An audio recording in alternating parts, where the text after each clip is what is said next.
What if I told you one signature in 1961 launched a movement that sent thousands of Americans across the globe, not to fight wars, but to fight poverty, ignorance, and disease? On September 22, 1961, President John F. Kennedy signed legislation establishing the Peace Corps, one of the most ambitious volunteer programs in U.S. history. The idea had been born less than a year earlier, during Kennedy's campaign for president. In a late-night speech at the University of Michigan, he challenged young Americans to serve their country by living and working abroad.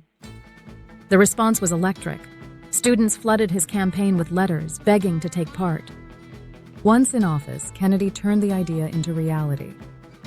The Peace Corps would send volunteers overseas to promote peace and friendship, focusing on education, healthcare, agriculture, and community development. The mission was simple but powerful: help people in developing nations meet their basic needs while showing the world a different side of America during the tense days of the Cold War. By the end of 1961, the first group of Peace Corps volunteers were already on their way to Ghana and Tanganyika, now Tanzania. They weren't politicians or diplomats.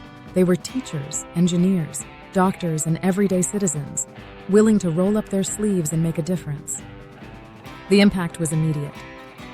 Communities gained vital skills.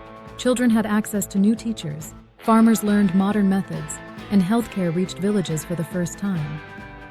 At the same time, those volunteers brought back a deeper understanding of the world that forever changed their own lives.